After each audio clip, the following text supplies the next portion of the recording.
The air feels different tonight. Heavy, thick, charged with something electric. Like the forest is holding its breath, waiting for something to happen. My name is Ethan, and I am here again. In the Redwood Forest with Charlie, my loyal friend, my Australian shepherd who lies beside me as he always does. His breathing is steady, calm, unaware, or perhaps completely aware of what is coming. We sit by the fire, our fire, small, warm, crackling softly in the stillness. The flames dance, orange and gold, casting their familiar light against the massive trunks of the ancient redwoods.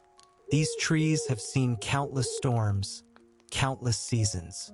They stand unmoved, eternal, patient. But tonight, the air tells a story. I breathe in deeply, and I smell it. That smell, impossible to mistake, impossible to forget. The smell of rain coming. Not rain that is already here, but rain that is approaching, traveling across the mountains, through the valleys, making its way toward us, toward this forest. The smell of moisture in dry air. The smell of the earth preparing to receive. It has been so long, so dry these past months. The summer stretched on longer than usual. The forest, though green with the towering redwoods, has been thirsty. The smaller plants, the ferns, the undergrowth, they have waited patiently, desperately, for this moment. And now it comes. Charlie lifts his head, just slightly. His nose twitches, testing the air. He smells it too. Of course he does. Dogs know before we do. They sense the changes in pressure in the air, in the very atmosphere. His ears perk up, alert but not alarmed. Curious, attentive. I reach down and rest my hand on his back. "It's coming, buddy," I whisper. "The rain is finally coming."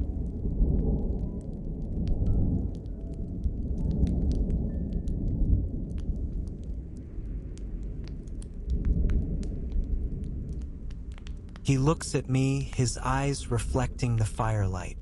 Warm, trusting. And then he settles again, his head resting on his paws, content to wait beside me, beside the fire, for whatever comes next. The fire crackles. A log shifts, sending up a small spray of sparks that float upward into the darkness. I watch them as they rise, glowing briefly before fading, disappearing into the night, into the heavy, waiting air. I add another piece of wood to the fire, not a large piece, just enough to keep the flames steady, to keep the warmth close. The wood catches quickly, the flames rising, licking around it, drawing it in, making it part of the fire, part of the warmth, part of this moment. Above us, the sky.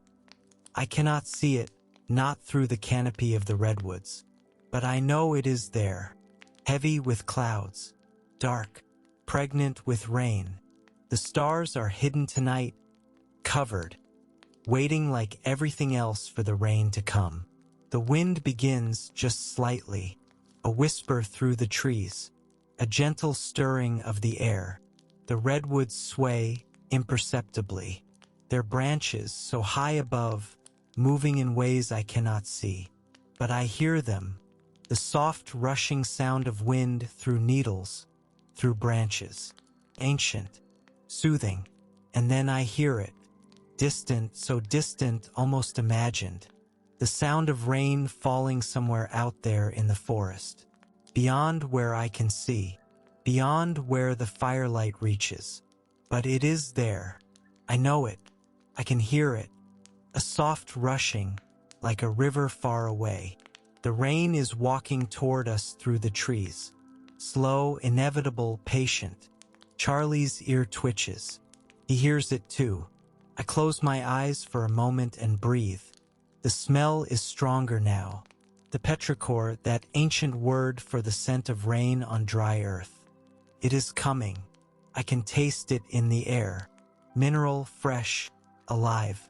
This moment reminds me of something, a memory rising from deep within.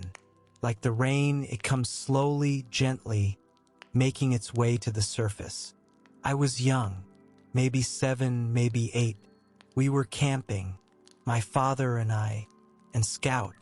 Scout was my father's dog, an Australian shepherd just like Charlie. In fact, Scout was Charlie's grandfather. 2 generations of loyal companions. 2 generations of friendship and trust. We were in Montana, of course. We were always in Montana in the summers. The land of my childhood. The land of my father's childhood. Dry that summer. So dry. I remember the dust on the trails. The grass, brown and brittle. The creek that ran behind our camp was barely a trickle. My father didn't complain. He never complained. But I could see in his eyes the worry, the concern for the land, for the animals, for the trees that needed the rain. Water is life in Montana, and that summer there had been so little. We sat by our campfire much like this one, small, warm, comfortable. Scout lay beside my father, his head on my father's lap, and I sat across from them, poking at the fire with a stick, watching the embers glow and fade. The air that night felt just like this, heavy, electric, waiting. My father looked up at the sky, even though we couldn't see it through the trees. He looked up and said quietly, "It's coming, Ethan. Can you feel it?" And I nodded, even though I wasn't sure what he meant. But I trusted him. I always trusted him. If he said the rain was coming, then it was. Scout lifted his head, his nose testing the air just like Charlie is doing now. The same gesture, the same instinct passed down through generations, from grandfather to grandson. "Scout knows," my father said, smiling slightly. "Dogs always know. They feel it before we do. The change in the air, in the pressure. They're connected to these things in ways we've forgotten." I watched Scout, his ears alert, his body tense but not afraid, just aware, waiting. And I remember thinking how wonderful it must be to sense the world the way dogs do. To know without words, without thought, just to know. The fire before me now pops, bringing me back to this moment, to this forest, to Charlie beside me. But the memory stays, hovering like the smoke that rises from the flames. The wind picks up just slightly. I feel it on my face. Cool, damp, carrying with it the promise of rain. The temperature has dropped, just a degree, maybe 2, but enough to notice, enough to feel the change coming. I pull my jacket a little closer, not because I'm cold, but because the gesture feels right, feels comforting, preparing for what comes next. The sound of distant rain is closer now, louder, more distinct, no longer imagined but real, moving through the forest toward us. I can hear it like a wave approaching, the soft, constant rushing of water meeting earth, meeting trees, meeting everything. Charlie shifts, moving closer to me, his body warm against my leg. He knows something is coming, something different, but he is not afraid. He is with me by the fire, and that is enough. I think again of that night in Montana, the waiting, the anticipation, my father and I and Scout, sitting by the fire as the rain approached. "Tell me about the rain, Dad," I had asked, my voice small, curious. My father smiled and looked into the fire, his hand stroking Scout's head. Slow, methodical. "The rain," he said softly. "The rain is a gift, Ethan. It brings life. It washes away the dust, the dryness, the thirst. When the rain comes after a long wait, the earth sings. I didn't understand, not completely, but his words settled into my heart. Even then, I knew they were important. Words to remember, words to carry. The land has been patient, he continued. The animals, the trees, the grass, they've been waiting. And tonight their patience is rewarded. Tonight the rain comes, and everything will drink. Everything will be renewed. Scout turned his head and looked up at my father, as if he understood every word. And maybe he did. Animals understand more than we think. They understand tone, emotion, intention, love. And Scout, I asked, what does Scout think about the rain? My father chuckled softly. Scout? Scout has never seen rain quite like this. He's only 6 months old. This might be his first real storm. We'll see how he does. But I think he'll be just fine. He's brave, this one. And I looked at Scout, young, still learning, still discovering the world. And I wondered what it must be like to experience rain for the first time. Really experience it. Not just a sprinkle but a storm. A true Montana summer storm. The memory fills me with warmth, even now. Years later, sitting by a different fire in a different forest. But the feeling is the same. The anticipation, the waiting, the connection between man and dog, between father and son, between past and present. Charlie nuzzles my hand gently, and I stroke his head. Your grandfather was here once, I tell him softly, with my father, on a night just like this, waiting for the rain. He doesn't understand the words, but he understands the tone, the love, the connection. He leans into my touch, his eyes half closed, peaceful. The fire burns steady. The wind continues its gentle stirring, and the sound of rain grows closer, ever closer. I settle back, pulling my knees up, wrapping my arms around them. Charlie repositions himself, his body curved against mine. We are a unit, him and I, just as my father and Scout were a unit that night so long ago. The first drops will come soon. I can feel it.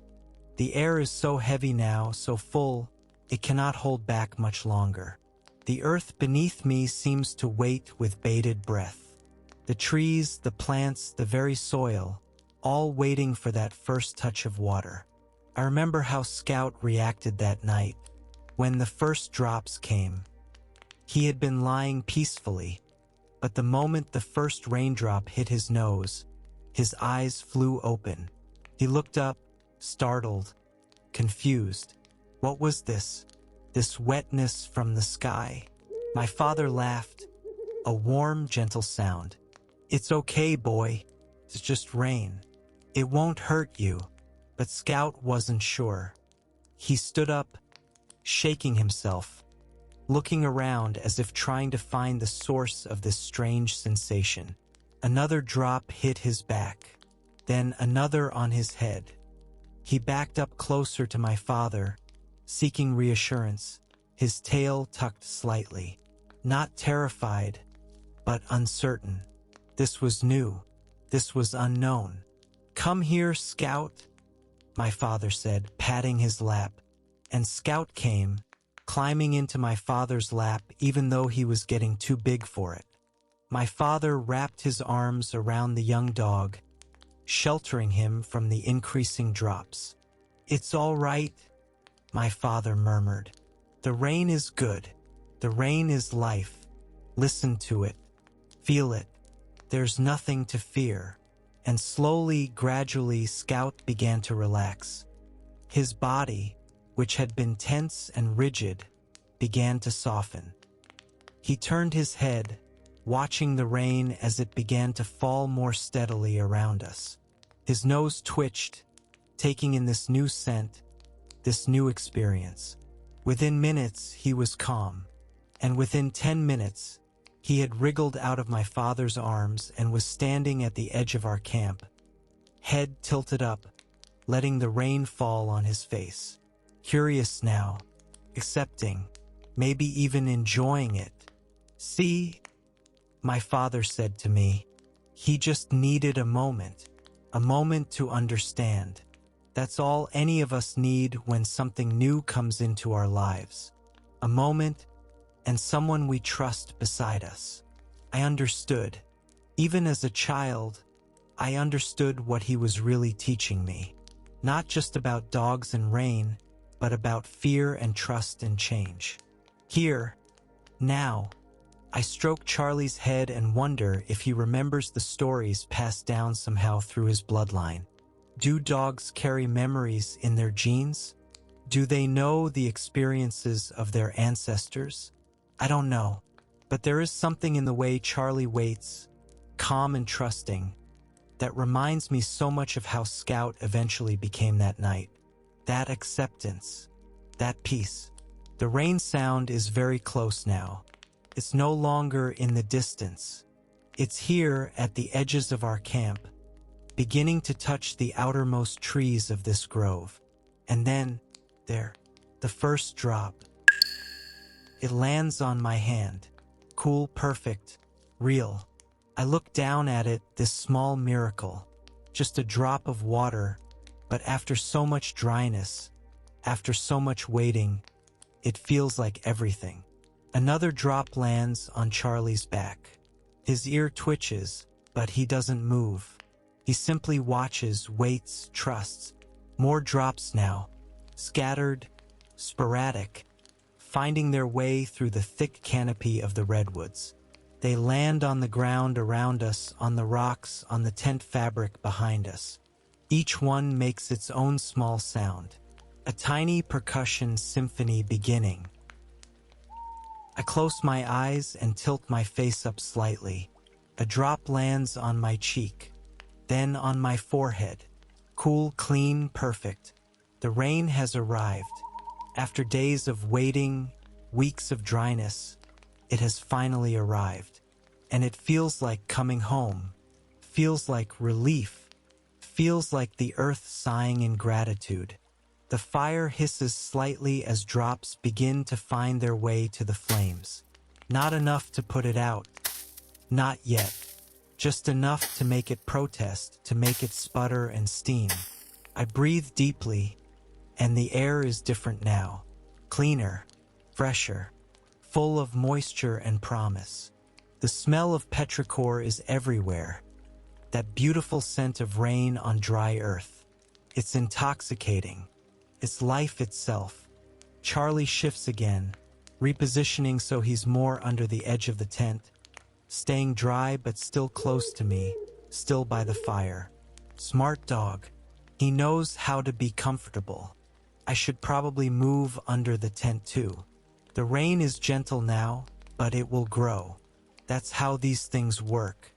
Start soft, testing, touching lightly, and then it builds. It grows. It becomes what it was always meant to be. But for now, I stay where I am, sitting by the fire, feeling the rain on my skin, letting this moment be exactly what it is. My father would have loved this. He would have sat right here with me, his face turned up to the sky, his eyes closed, a small smile on his lips. He would have said nothing. He would have just felt it, been present with it. And Scout would have been here too, lying between us. Older now, wiser, no longer afraid of the rain. Just accepting it as part of the world, part of life, part of the gift that keeps on giving. The rain falls a little harder now. Not a downpour yet, but steady, more purposeful. The sound of it increases. On the tent, on the leaves, on the ground. A gentle patter that begins to create its own rhythm, its own song. This is the lullaby of the forest. The rain's lullaby, the oldest song in the world. I add one more piece of wood to the fire, knowing it will be the last for a while. Soon I'll need to move into the tent. Soon the rain will be too much to sit out in. But not yet. Not quite yet. For now, I stay. I listen. I feel. I remember. And the rain continues to fall, bringing with it all the gifts my father promised. Life, renewal, hope, gratitude. The earth is drinking, and so am I. The rain falls steadily now. Not heavy, not yet, but constant, reliable. Each drop finding its way through the canopy, through the branches, down to the earth below. The sound has changed from scattered drops to a continuous whisper, a soft rushing that fills the forest. I watch the fire as the rain begins to challenge it. Small drops land on the logs, creating tiny hisses of steam. The flames flicker and dance, adapting, adjusting to this new element. Fire and water, ancient opposites, finding their balance here in this moment. Charlie has moved fully under the edge of the tent now, his body just beyond the rain's reach. But his eyes remain on me, watchful, patient, wondering perhaps why I still sit here, feeling the rain on my skin. I'm not ready to move yet, not ready to leave this threshold between comfort and the elements. There's something precious about this moment, this feeling of rain on my face, on my hands, while the fire still burns before me. The temperature has dropped further. I can feel it now. The rain brings coolness with it, a refreshing change from the warm, dry air we've had for so long. My jacket is beginning to feel the weight of moisture, growing heavier on my shoulders. But I don't mind. This is part of the experience. This is what I came here for, though I didn't know it when I set out. To feel this, to be present for this moment when the earth receives what it has been waiting for. I think of my father again, that night in Montana when Scout experienced his first real rain. After Scout had calmed down, after he had moved from fear to curiosity to acceptance, something beautiful happened. Something I had almost forgotten until this very moment. The rain had been falling for maybe 20 minutes, steady like it is now. My father and I had moved under the tarp we'd set up, staying dry but still watching the storm. Scout had been with us, lying down, his eyes alert, watching the rain with what seemed like fascination. And then he did something that surprised both of us. He stood up, shook himself, and walked out into the rain, deliberately, purposefully, as if he had made a decision. He walked about 20 feet from our shelter and simply stood there, his face turned up to the sky, the rain falling on him, soaking his fur, running down his sides. And he didn't move. He just stood there, experiencing it fully. "Would you look at that?" my father said quietly, his voice full of wonder. We watched Scout for several minutes. He didn't play. He didn't run around. He just stood there in the rain, perfectly still, perfectly present, as if he was memorizing the feeling, storing it somewhere deep inside. "He's understanding something," my father said. "Something important." "What?" I asked. My father was quiet for a moment, thinking. Then he said, "He's understanding that some things in life are bigger than we are. The rain doesn't ask permission. It doesn't apologize. It just is. And Scout is learning to be present with something that's completely beyond his control. That's wisdom, Ethan. That's a kind of wisdom we could all use more of."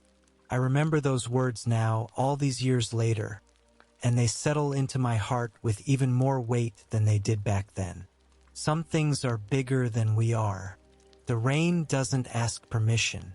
How much of my life have I spent trying to control things, trying to manage outcomes, manipulate situations, force things to go the way I want them to?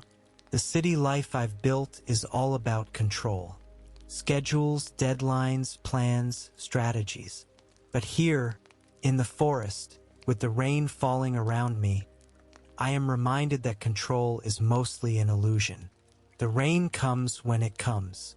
The seasons change when they change. The earth moves through its cycles regardless of what I want or plan or hope for. And there's freedom in that. There's peace in surrendering to what is. Charlie makes a small sound, almost like a sigh, and I look over at him. He's lying down now, his head on his paws, watching me with those knowing eyes, patient, waiting for me to come to my senses and join him in the dry shelter. I know, buddy, I say softly. I know, but still I don't move. Not yet. The rain increases slightly, not dramatically, but noticeably. The patter on the tent becomes louder, more insistent. The fire protests more vocally now, hissing and spitting as more drops find their way to the flames. I know I'll need to move soon. The fire will need protection or it will go out completely. And I'll need to dry off and warm up. But these last moments, these transitional moments, they feel important somehow. I breathe deeply, taking in the smell of rain and wood smoke and wet earth. It's a primal smell, ancient and familiar. This is what the world has smelled like for millions of years during rainstorms. This exact combination of scents. Humans have been sitting by fires in the rain for as long as we've existed as a species. There's comfort in that continuity. Comfort in knowing that what I'm experiencing right now has been experienced by countless others before me.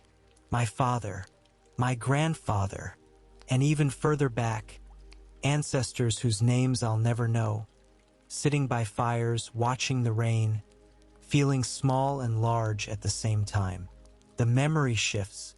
Later that night in Montana, after Scout had come back from his solo rain meditation. He had returned to us soaking wet, and my father had wrapped him in a towel, rubbing him dry with firm, affectionate strokes. Scout had leaned into the toweling, his eyes half closed in contentment. "Good boy," my father had said. "You did good. You faced something new and you didn't let fear win. That's what bravery is, Scout. Not the absence of fear, but the willingness to move through it." And then he'd looked at me. "That goes for you too, Ethan. Remember this night. Remember that Scout was afraid at first, but he didn't stay afraid. He moved through it. He adapted. And then he went out and met the rain on his own terms. That's how we grow. That's how we become who we're meant to be." At the time, I'd nodded, not fully grasping the weight of what he was saying. I was just a kid watching my dad dry off a wet dog. But the lesson was planted. And over the years, it's grown. How many times have I been like young Scout, faced with something new, something uncertain, something that made me want to back away and hide? More times than I can count. And how many times have I found the courage to do what Scout did? To stand in the rain, metaphorically speaking, and just be present with the discomfort, with the unknown, until it became familiar, until it became just another part of life? Not enough times. Not nearly enough. The rain is steady now, creating a constant background rhythm. The world has become smaller, more intimate. The firelight doesn't reach as far as it did before. The darkness feels closer, more present, but not threatening, just close. Charlie shifts his position, and I notice he's moved even further under the tent. Smart dog. He knows what's coming better than I do. The fire is struggling now. The flames have gotten smaller, lower. The rain is winning, as it inevitably will. I should either protect the fire or let it go. Sitting here in this in-between state can't last forever. But I'm not quite ready. Not yet. I think about Scout again. About his lineage that led to Charlie. Scout had puppies years later. I was in college by then, away from Montana, away from my father. But he'd sent me pictures. Scout with a litter of Australian Shepherd puppies, all of them tumbling over each other, full of life and energy. One of those puppies was Rusty, Charlie's father. I met Rusty a few times when I'd visit home. He had Scout's calm temperament, that same steady presence. My father loved him, though he admitted no dog could ever quite replace Scout in his heart. Scout taught me things. My father had said once, "Rusty is wonderful, but Scout was my teacher." I understood, or at least I thought I did. Now I understand even more deeply. Charlie is wonderful, and I love him more than I can express. But there was something about Scout, something about being young and learning those lessons for the first time, that made that relationship unique. And maybe Scout was special because he was there during that particular time in my life, when I was young enough to be shaped by the lessons, when my father was still alive to teach them, when the world still felt full of possibility and wonder. Or maybe Scout really was exceptional. Maybe some dogs are just teachers, sent to us to help us understand things we wouldn't grasp otherwise. The rain intensifies again. This time it's more noticeable. The drops are larger, falling harder. The sound on the tent changes from a whisper to a conversation. The fire hisses loudly, smoke rising as water meets flame. This is it, the moment of transition. I can't stay out here anymore. The rain is too much now. It's time to surrender to what is and move into shelter. I take one last deep breath of the rain-soaked air, one last look at the struggling fire, one last moment of being between two worlds. Then I stand, my legs slightly stiff from sitting, and I move under the tent beside Charlie. He looks up at me with what I swear is satisfaction in his eyes, as if to say, "Finally, I've been waiting for you to figure that out." I sit down on my sleeping pad, and Charlie immediately moves closer, his body warm against mine. I'm wet, but not soaked. My jacket took most of the moisture. I take it off and hang it on one of the tent poles to drip. From here, under the shelter, the rain sounds different. Louder in some ways, softer in others. It's no longer falling on me, but all around me. The tent creates a small pocket of dryness in a world that's becoming increasingly wet.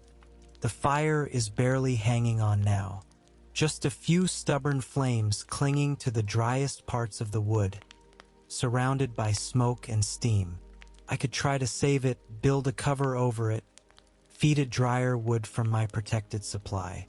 But something tells me to let it go, to let it serve its purpose and then rest. As I watch the last flames flicker and fade, what's left are glowing coals, slowly being extinguished by the persistent rain. The light dims, and the world becomes darker, more intimate. Now there's just the tent, Charlie, me, and the rain. And somehow this feels right. This feels like exactly where I'm supposed to be. The rain falls harder now, drumming on the tent with increasing intensity. This is what we've been waiting for. This is the storm truly arriving, settling in, committing to its purpose. I lie back on my sleeping pad, and Charlie curves his body next to mine. His breathing is already slowing, becoming deeper. The rain doesn't worry him. He's dry, he's safe, he's with me. That's all that matters to him. I wish I could adopt that perspective so easily, but my mind is still active, still thinking, still remembering. I think about my father's funeral. It was a clear day, painfully clear. Bright blue sky, not a cloud in sight. Everyone commented on it. "At least it's a beautiful day," they said, as if that was a comfort. But I remember wishing it would rain. Wishing the sky would acknowledge the loss, would weep with us, would match the grief we were all feeling. The cheerful sunshine felt like an insult, like the universe didn't understand that something important had ended. Of course, I know now that was my grief talking. The weather doesn't care about our human emotions. Rain doesn't fall because we're sad, and the sun doesn't shine because we're happy. Nature moves through its own rhythms, indifferent to our dramas. But still, I wished for rain that day, and now, lying here listening to it fall, I think maybe this is the rain I wished for back then. Maybe it took years to arrive, but here it is, falling in this forest, washing everything clean, renewing everything it touches. Maybe this is the rain that finally lets me grieve for my father without feeling like I'm falling apart. Because the earth is grieving too. The sky is releasing what it's been holding, and I can release what I've been holding. Charlie shifts against me, and I put my hand on his back. His fur is dry and warm. His heartbeat is steady beneath my palm. He's here, present, real. The rain falls harder still. This is a real storm now, committed and full. The sound is almost overwhelming, a constant roar that drowns out almost everything else. But it's not a frightening sound. It's powerful, yes, but not violent. Just thorough, complete. The earth is drinking deeply now. Every plant, every tree, every bit of soil is receiving this gift. The drought is over. The waiting is over. The rain has come, and it's not holding anything back. I close my eyes and let the sound wash over me.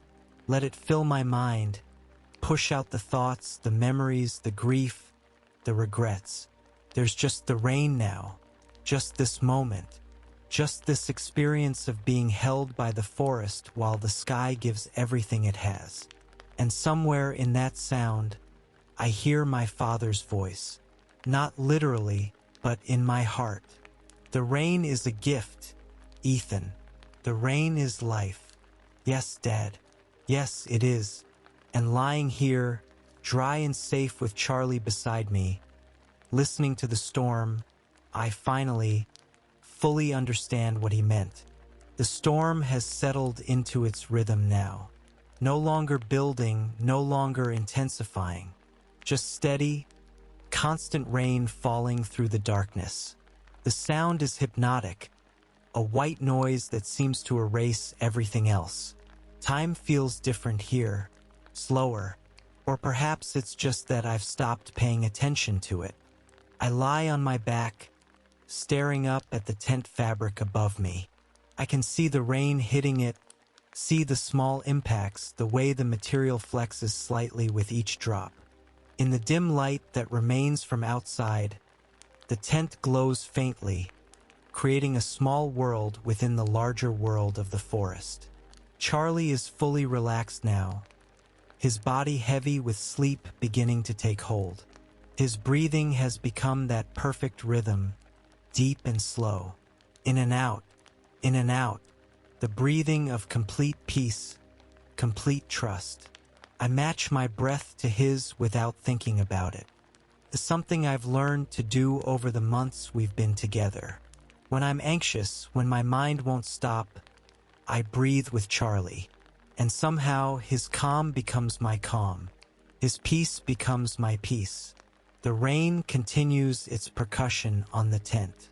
Each drop is individual, but together they create something unified, something whole. Like an orchestra where every instrument plays its own note, but together they make music. My clothes are damp but not uncomfortable. The sleeping bag beneath me is dry, and my body heat is warming the small space. Charlie's presence adds to that warmth. We're creating our own microclimate here, a pocket of warmth and safety while the storm does its work outside. I think again of that night in Montana, after Scout had come back from standing in the rain, after my father had dried him off and spoken those words about bravery and growth. We had sat together under our tarp, the three of us, listening to the storm. It had grown much stronger than that Montana storm. Thunder rolling through the mountains, lightning illuminating the sky in brief, brilliant flashes. The kind of storm that makes you feel very small and very grateful for shelter. Scout had pressed himself against my father's side, not from fear but from a desire for closeness. And I had done the same on my father's other side. The three of us, a unit waiting out the storm together. My father had his arm around me, and I remember the feeling of complete safety. Not because the storm couldn't hurt us. Storms can always hurt you if they want to. But because we were together. Because my father was there. Because Scout was there. Because we were a family and families weather storms together. Listen to it, my father had said quietly, his voice barely audible over the rain. Really listen, not to individual drops, but to all of it together. That's the sound of life, Ethan. That's the sound of the earth being fed, being nourished. Every plant, every tree, every creature that depends on water. They're all being given what they need right now. I had listened, really listened, and he was right. Once you stopped hearing it as just noise, once you understood what was actually happening, the sound changed. It became beautiful.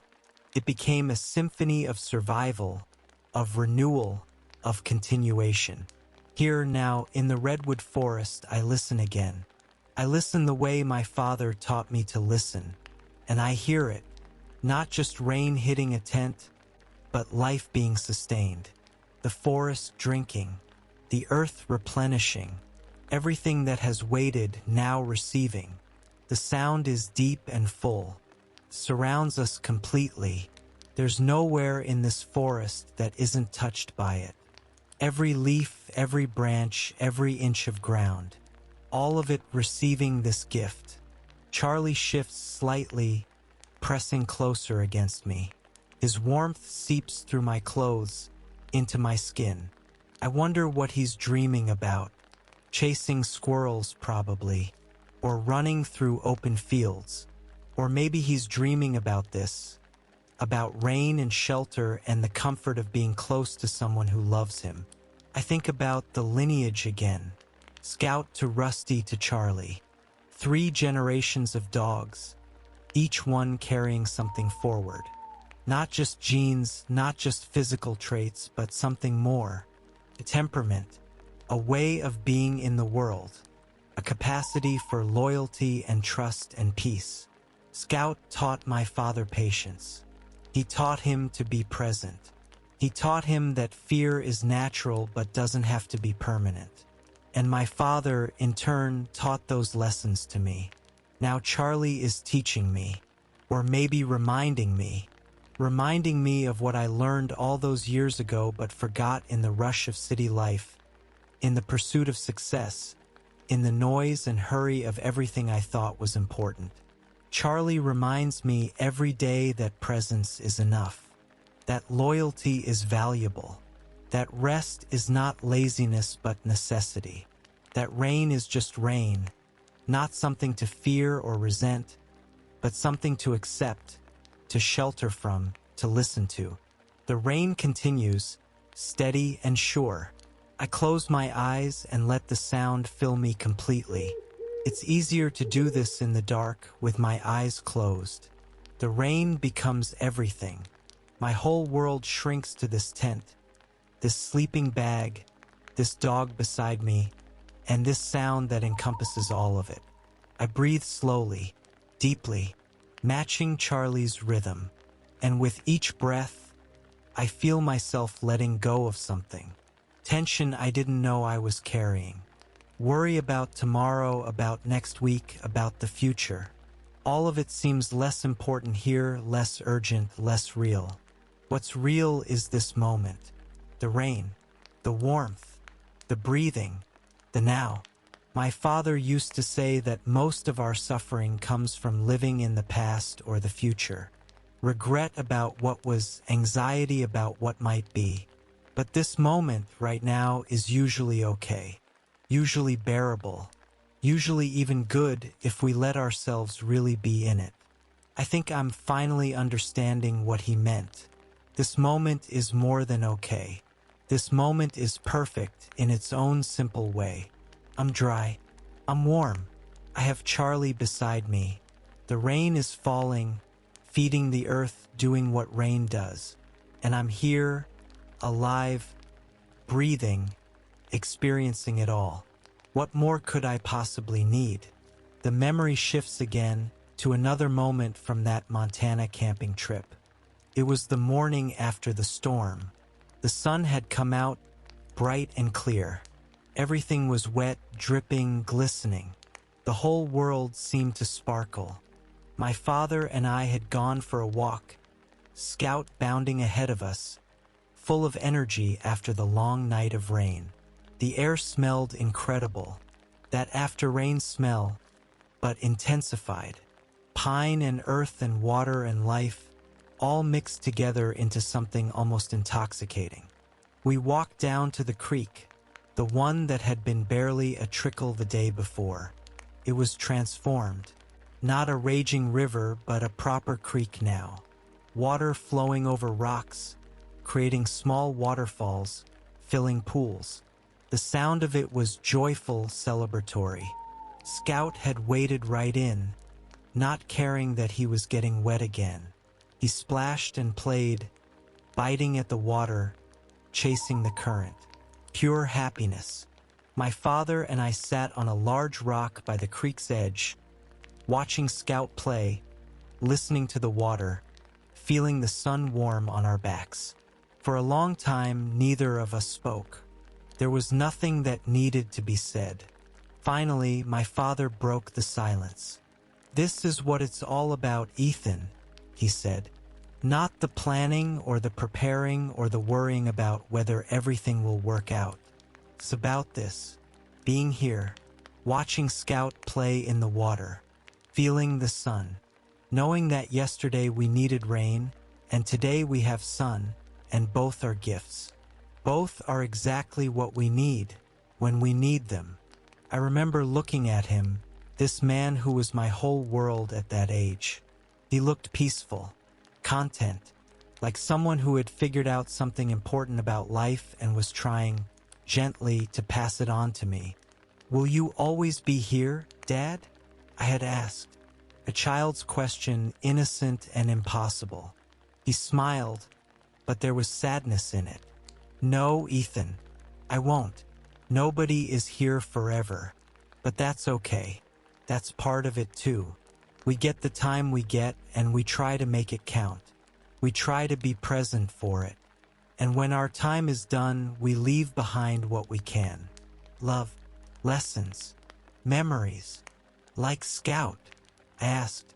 "Like Scout," he agreed. "Scout will have puppies someday. And those puppies will have puppies. And a part of Scout will continue. Not just his genes, but his spirit.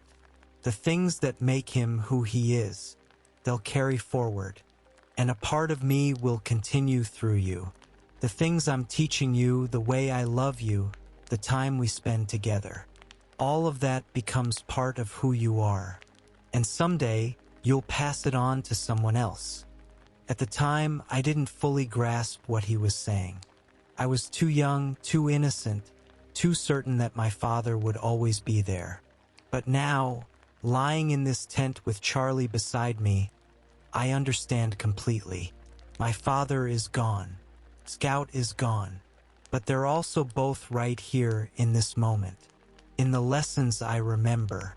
In the way I sit in the rain and listen. In the way I love Charlie. In the understanding that some things are bigger than we are, and that's not frightening, it's beautiful. The rain begins to lighten, just slightly, not stopping but easing. The drumming on the tent becomes softer, more gentle, as if the storm is beginning to exhaust itself, having given all it has to give. Charlie's breathing has become even slower, deeper. He's fully asleep now, dreaming his dog dreams. I continue to rest my hand on his back, feeling the rise and fall of each breath. Steady, reliable, constant. I think about tomorrow, when the rain has stopped and the sun comes out. The forest will be transformed just like that Montana Creek was transformed. Everything will be greener, fresher, more alive. The redwoods will stand even taller, having drunk their fill. The undergrowth will perk up, revived. Birds will sing with extra enthusiasm, celebrating the end of the drought. And Charlie and I will walk through it all, taking in the newness, the freshness, the life. We'll probably find a stream, and Charlie will probably wade in just like Scout did all those years ago. And I'll sit on a rock and watch him, and feel the sun, and be grateful. But that's tomorrow. Right now is now. And now is rain and darkness and warmth and breath and peace. The rain continues to fall, softer now but still present, still doing its work, still feeding the earth, still singing its ancient song. I let my eyes close fully, not trying to sleep yet, but not trying to stay awake either. Just being, just breathing, just listening. The tent is completely dark now. The last embers of the fire have gone out completely. There's no light at all except for the faintest glow from somewhere. Perhaps the moon behind clouds, or just the natural luminescence of a living forest. It doesn't matter. I don't need light. I have everything I need right here.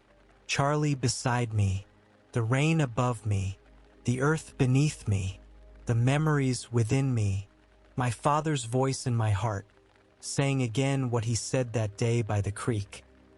We get the time we get, and we try to make it count. I'm making it count, Dad. Right now, in this moment, I'm making it count. The rain falls. Charlie breathes. I breathe. And the world continues its ancient rhythms, indifferent to our small human concerns, but somehow holding us anyway in its vast, impersonal embrace. And that embrace, I'm learning, is enough. More than enough.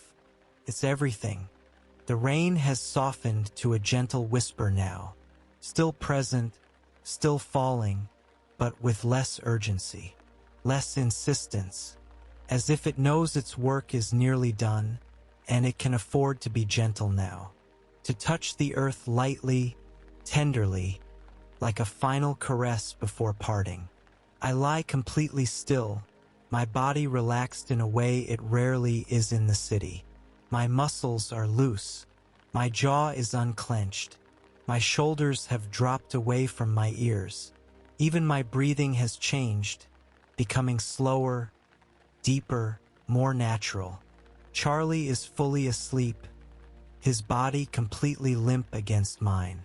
Every few minutes he twitches slightly, his paws moving as if he's running in his dreams.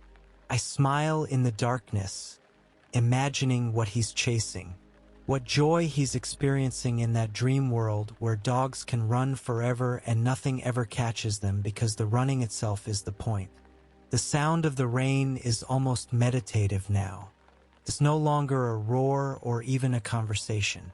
It's a whisper, a lullaby, the oldest lullaby in the world, sung by the sky to the earth, by the clouds to the trees, by the storm to everything that waits below. I think about lullabies, the ones my mother used to sing to me when I was very small before she died. I barely remember her, but I remember her voice, soft, melodic, patient. She would sit by my bed and sing, and her voice would wrap around me like a blanket, making everything safe, making sleep feel like a journey to somewhere wonderful rather than something to fear. My father never sang. It wasn't in his nature, but he would sit with me too after my mother was gone. He would sit in the chair by my bed and just be there. Sometimes he would read to me. Sometimes he would tell me stories about his own childhood in Montana. And sometimes he would just sit in silence, his presence alone enough to make me feel safe. Scout would lie on the floor beside my bed during those times. I remember reaching down to touch his fur, feeling the warmth of him, the solidness of him, knowing that both my father and Scout were there, keeping watch, made the darkness less dark, made sleep possible. Now it's Charlie keeping watch, though he's asleep himself. But even in sleep, he's present. Even in dreams, he's here. That's what dogs do.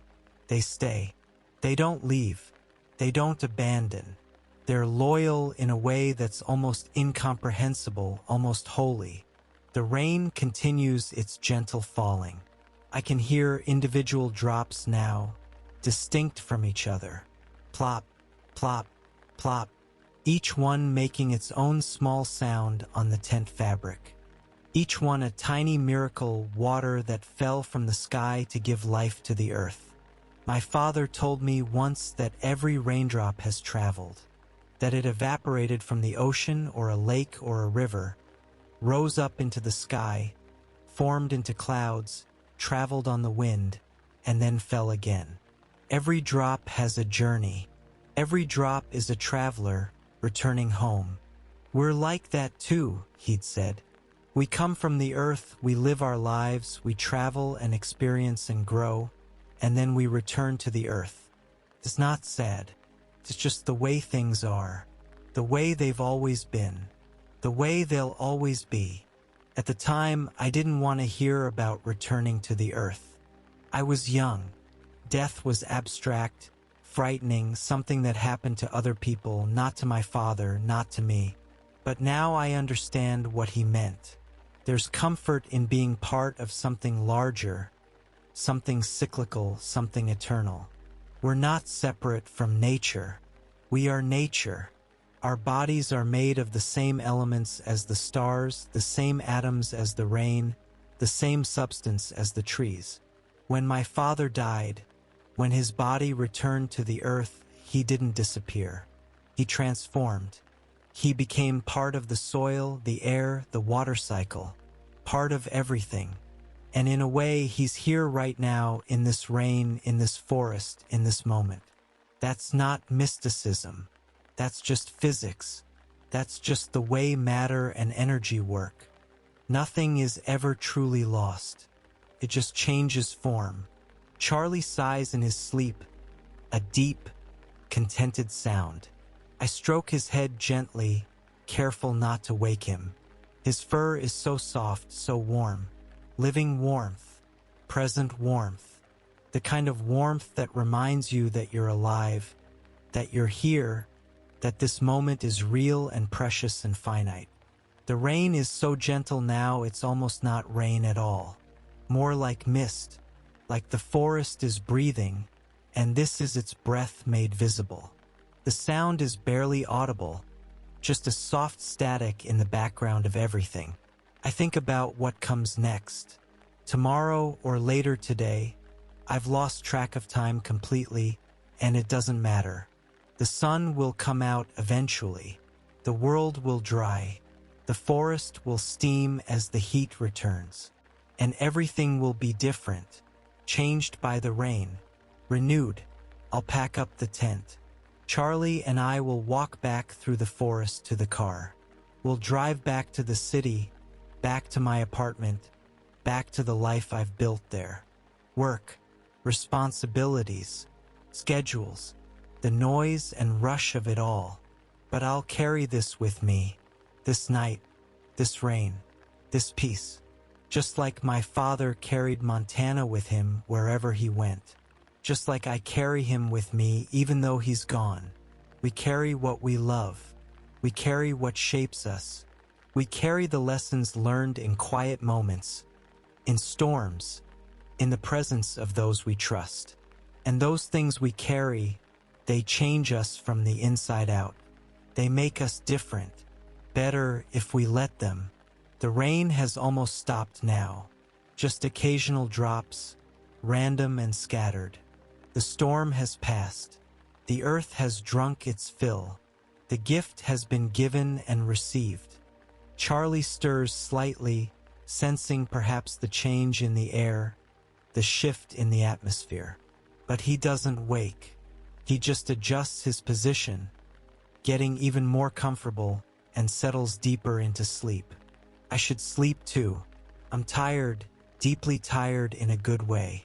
The kind of tired that comes from being outside all day, from breathing clean air, from being present with nature. Physical tired, not the mental exhaustion that comes from too much screen time, too much work, too much thinking. But I'm not quite ready to sleep yet. I want to hold this moment a little longer. This perfect, peaceful moment between the storm and the dawn. This liminal space where everything is quiet and still, and the world feels like it's holding its breath before the day begins again. I think about Scout one more time, about that morning after the storm when he played in the creek, about the pure, unself-conscious joy he had in that moment. Dogs don't worry about tomorrow. They don't regret yesterday. They're just here, now, fully present with whatever is happening. That's what I want to learn. That's what Charlie is teaching me, just like Scout taught my father.